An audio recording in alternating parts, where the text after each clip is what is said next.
গত পরশুদিন আপনারা সবাই দেখেছেন, মানে আমরা প্রত্যেকেই দেখেছি যে সংসদে অর্থমন্ত্রী নির্মলা সীতারামন উনি বাজেট পেশ করেছেন। সেই বাজেটের যে বিভিন্ন দিক আছে সেটা আমি গতকালকে ছোট্ট করে আপনাদের সম্মুখে তুলে ধরেছিলাম। তো যেটা আর কি নিয়ম, সরকার পক্ষ বাজেট পেশ করবার পর বিরোধী পক্ষকে কিছু বলবার সুযোগ দেওয়া হয়, এটা সংসদের নিয়ম। তো সেই মোতাবেক গতকালকে বিরোধীদের তরফে আমাদের এই পশ্চিমবাংলার যারা আর কি শাসক, সেই শাসক দলের তরফে যারা আর কি কেন্দ্রের বিরোধী, তো সেই শাসক দলের পক্ষ থেকে, রাজ্যের শাসক দলের পক্ষ থেকে অভিষেক বন্দ্যোপাধ্যায় এই বাজেটের বিরোধিতা করতে গিয়ে উনি বলেন, এই বাজেটের বিরোধিতা করে উনি বলেন যে সরকারের সাথে, মানে ভারত সরকারের শরিক যেই দুটো দল আছে, সেই দুটো দলের যেই রাজ্য আর কি বিহার এবং অন্ধ্রপ্রদেশ, সেই দুটো রাজ্যকেই সুবিধা পাইয়ে দিয়েছে বর্তমান ভারত সরকার।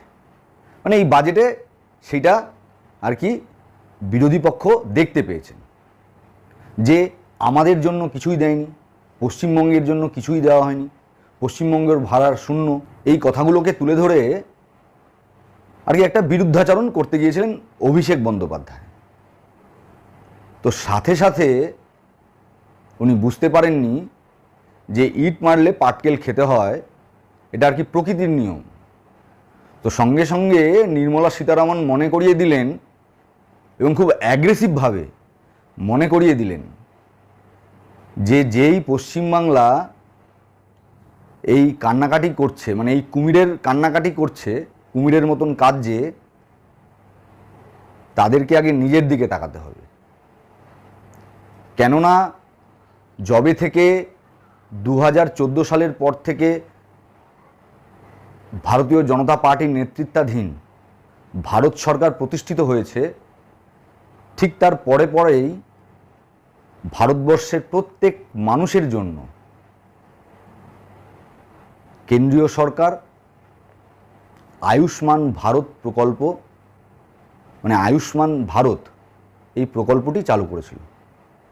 আয়ুষ্মান ভারত প্রকল্পটা কি আপনারা সবাই জানেন, যেটা একটা মেডিক্লেম পলিসি, মানে স্বাস্থ্য বিমা পলিসি আয়তায় ভারতবর্ষের প্রত্যেকটি মানুষকে আনবার একটা প্রয়াস, একটা চেষ্টা কেন্দ্রীয় সরকারের পক্ষ থেকে নেওয়া হয়েছে। দেশের সব রাজ্যের মানুষ এই সুযোগ সুবিধাটা গ্রহণ করলেও, এই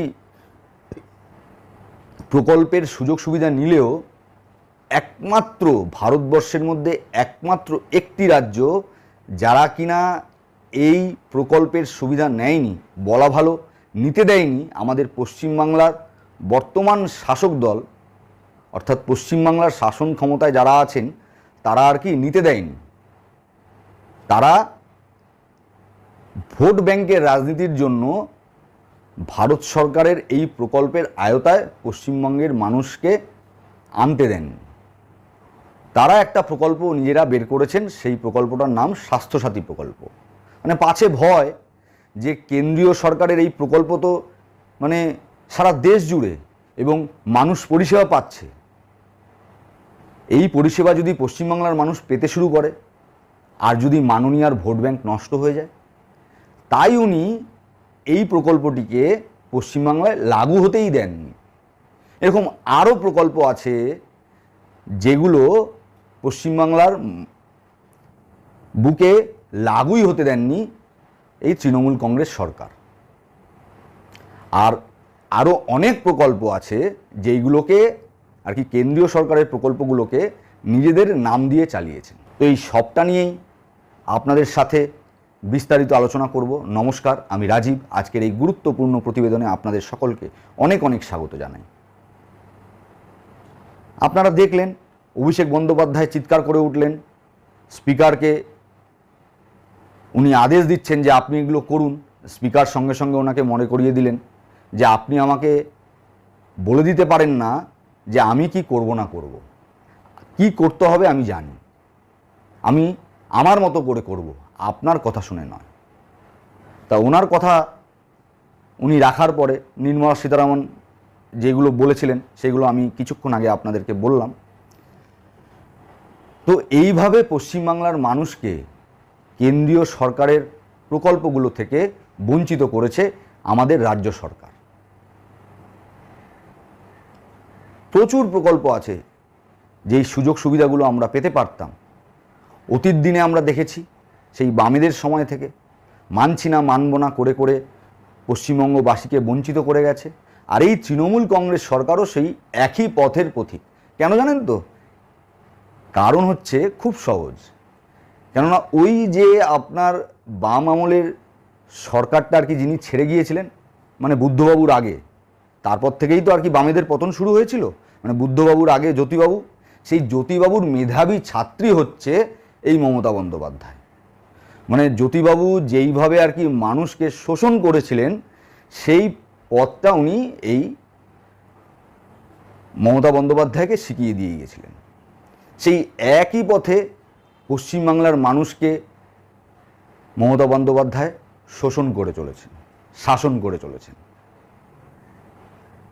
আর যেটা বললাম, ওই কেন্দ্রের বহু প্রকল্প নিজেদের নাম দিয়ে চালাচ্ছেন, নিজেদের প্রকল্প হিসেবে চালাচ্ছেন। তার মধ্যে অন্যতম আপনার প্রধানমন্ত্রী গ্রামীণ সড়ক যোজনা, প্রধানমন্ত্রী আবাস যোজনা, প্রধানমন্ত্রী খাদ্য যোজনা।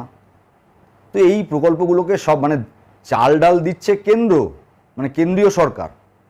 মানে আমার আপনার করের টাকাতেই কেউ দয়া করছে না, না কেন্দ্র সরকার না রাজ্য সরকার। এই আমার আপনার করের টাকাতেই এরা পলিসি তৈরি করছে। যেই সরকার যত ভালো গুড পলিসি মেকার হবে সেই সরকার তত ভালো দেশ চালাবে, সেই সরকার তত ভালো রাজ্য চালাবে, এটাই নিয়ম। তো আমার আপনার করের টাকাতে কেন্দ্রীয় সরকার যেই প্রকল্পগুলো আর কি সারা দেশের মানুষের জন্য লাগু করেছে, আমাদের পশ্চিমবাংলার সরকার সেই প্রকল্পগুলোকে নিজেদের নাম করে চালাচ্ছে। আর নিজেদের নাম করে চালাতে গিয়ে যখন ধরা পড়েছে, যখন কেন্দ্র সরকার হিসাব চেয়েছে, দেখতে চেয়েছে, অডিট রিপোর্ট চেয়েছে, তখন বলছে কেন হিসাব দেব? হিসাব দেব না, তোমরা শুধু টাকা পাঠাও। আর বলছে বঞ্চনার শিকার পশ্চিমবাংলা, বঞ্চনার শিকার পশ্চিমবাংলা। পশ্চিমবাংলাকে নাকি শুধু বঞ্চিত করা হচ্ছে। দেশের মধ্যে এতগুলো রাজ্য আছে, 28টা রাজ্য আছে, কেউ বঞ্চিত হচ্ছে না, শুধু একমাত্র পশ্চিমবাংলা বঞ্চিত হচ্ছে। মানে পশ্চিমবাংলার নেতা নেত্রীরা এই কথাগুলো বলেন আর কি, মানে আমাদের মাননীয় মমতা বন্দ্যোপাধ্যায় এই কথাগুলো বলেন, অভিষেক বন্দ্যোপাধ্যায় এই কথাগুলো বলেন, কিন্তু আদপে এই কথাগুলো মোটেও সত্যি নয়। তার বহু উদাহরণ আমরা পেয়েছি, বহু উদাহরণ আপনাদের কাছেও আছে, বহু তথ্য আপনাদের কাছেও আছে। এখনো পর্যন্ত কোনো খাতের কোনো হিসেব এই সরকার দিতে পারেনি, পেশ করতে পারেনি কেন্দ্রীয় সরকারের কাছে। তাই কেন্দ্রীয় সরকার আমরা জানি বহু খাতে টাকাও আটকে দিয়েছে, বলেছে হিসাব দাও তারপরে টাকা নিয়ে যাও। হিসাব দিতে পারছে না, তাই টাকাও আনতে পারছে না।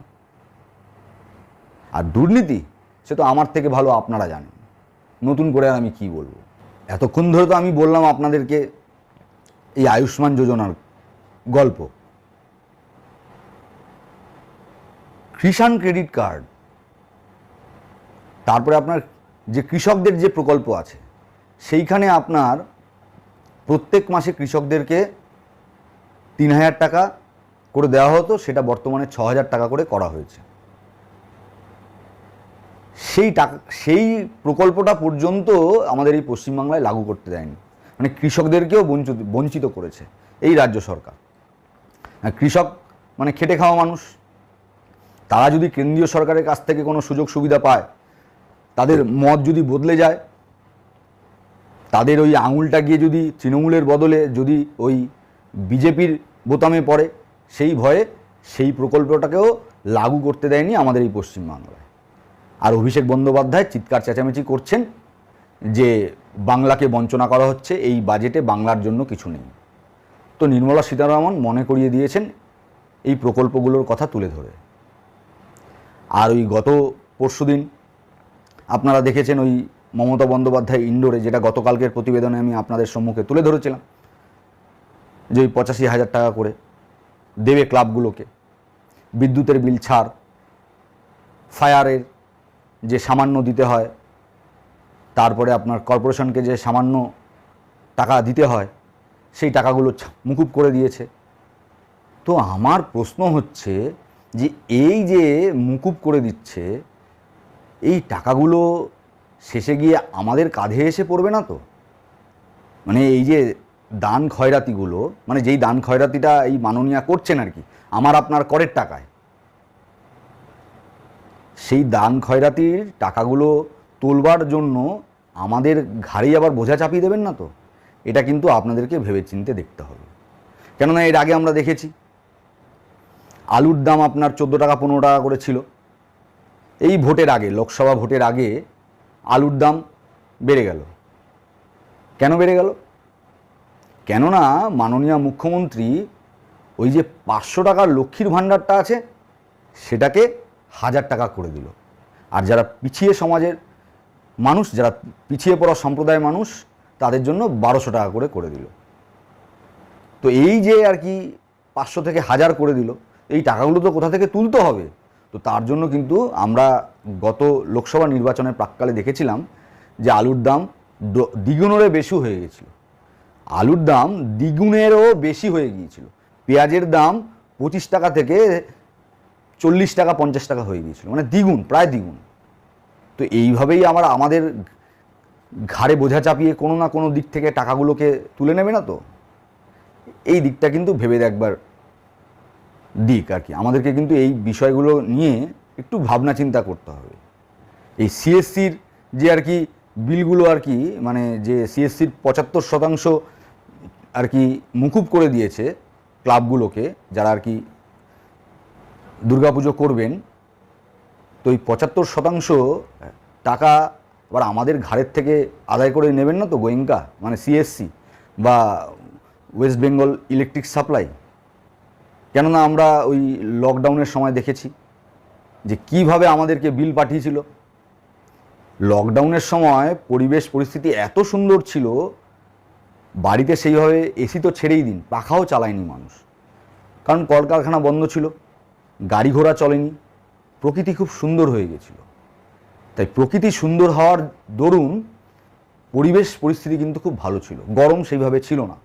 আমরা এপ্রিল মে মাসেও দেখেছিলাম যে পাখা চালাতে হয়নি, কিন্তু তথাপি আমাদের কিন্তু বিল এসছিল 3 গুণ 4 গুণ। মনে করে দেখুন, আপনাদের নিশ্চয়ই মনে থাকবে, ভারতীয় জনতা পার্টি সিএসসির অফিসের সামনে আন্দোলন করেছিল, পুলিশ দিয়ে পিটিয়ে সেই আন্দোলনকে ভেস্তে দিয়েছিল এই রাজ্য সরকার। মিটার প্রতি ইউনিট, মানে ইউনিট প্রতি যে আর কি টাকা নেয় সিএসসি, প্রতি ইউনিটের যেই টাকা সিএসসি আমাদের থেকে নেয়, সাধারণ মানুষের থেকে নেয়, সেটা কোন জায়গা থেকে কোন জায়গায় চলে গেছে দেখেছেন? ওই ইন্ডোরে মমতা বন্দ্যোপাধ্যায়ও সেটা বলেছেন যে গোয়েঙ্কা টাকা বাড়িয়েছে, বিল অনেক বাড়িয়ে দিয়েছে, ইউনিটের চার্জ অনেক বাড়িয়ে দিয়েছে, আমি বলবো ওদেরকে 75% ছাড় দিতে।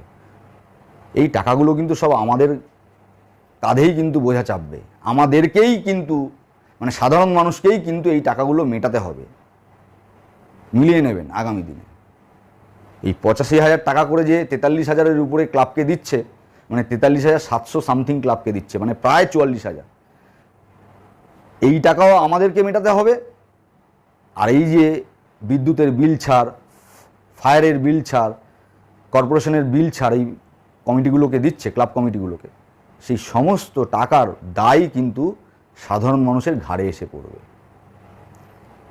আমি আমার মতন করে আপনাদের সামনে ব্যাখ্যা করলাম, জানি না আমার ব্যাখ্যা আপনাদের কেমন লাগবে। আমার ব্যাখ্যা ঠিক না ভুল অবশ্যই কমেন্ট বক্সে কমেন্ট করে জানাবেন। আর আমার এই ছোট্ট ইউটিউব চ্যানেলটিকে সাবস্ক্রাইব করে আমার পাশে থাকবেন, এই আশা রেখে আজকের মতো এখানেই বিদায় নিচ্ছি। সবাই ভালো থাকবেন, সুস্থ থাকবেন, দেখা হবে আবার আগামী প্রতিবেদনে। জয় হিন্দ, বন্দে মাতরম, ভারত মায়ের জয় হোক।